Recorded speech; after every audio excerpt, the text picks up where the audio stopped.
Hello మాయ, welcome to cine Puchakaya. ఇప్పుడు మన రివ్యూ అవబోయే మూవీ నేమ్ వచ్చేసి డీమన్ సిటీ. ప్రెసెంట్ అయితే ఈ మూవీ నెట్ఫ్లిక్స్లో స్ట్రీమ్ అవుతుంది.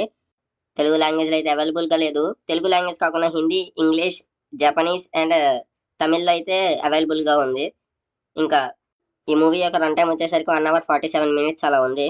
ఇంకా స్టోరీ విషయానికి వచ్చేస్తే ఏంటంటే ఒక హిట్ మ్యాన్ ఉంటాడు. ఆయన ఏంటంటే రిటైర్ అవుతాడు. రిటైర్ అయిన తర్వాత వాళ్ళ ఫ్యామిలీకి ఒక ఇన్సిడెంట్ జరుగుతుంది.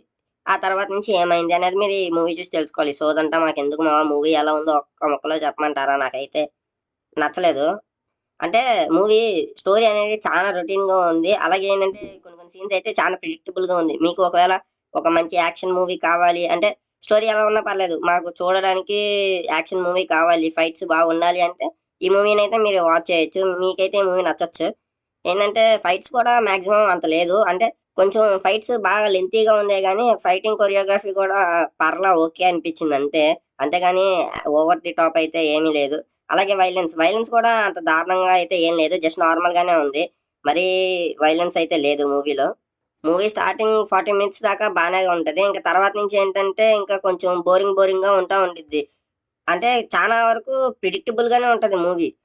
ఈ మూవీని ఫ్యామిలీతో వాచ్ చేయొచ్చా అంటే అసలు ఈ మూవీని ఫ్యామిలీతో వాచ్ చేయొచ్చు. అంటే 18+ స్టఫ్ అంటూ ఏం లేదు. ఏంటంటే కొంచెం బిగిని సీన్స్ ఉంటాయి అంతే. అవన్నీ ఓకే అనుకుంటే మీరైతే ఫ్యామిలీతో హ్యాపీగా వాచ్ చేయొచ్చు. మెయిన్ ఏంటంటే ఈ మూవీ చాలా అంటే చాలా సిమిలర్గా ఉంటుంది. ఆల్రెడీ మన తెలుగు మూవీస్లో చూసిన సేమ్ రివెంజ్ టైప్ స్టోరీ లాగే ఉంటుంది. మెయిన్ అది కొంచెం దారుణంగా అనిపించింది. ఇంకా పర్ఫార్మెన్సెస్ విషయానికి వచ్చేస్తే వాము అసలు నిజం చెప్తున్నాను, దరిద్రం అంటే దరిద్రంగా ఉంది. యాక్టింగ్ వచ్చేసరికి అసలు ఒక హీరో కానీ ఒక విలన్ కానీ అసలు ఎవరిది యాక్టింగ్ అయితే బాగోలేదు. అందరిది జస్ట్ నార్మల్గా ఏంటంటే ఏదో చేసామంటే చేసాం అన్నట్టే ఉంది. And thank you for watching this video.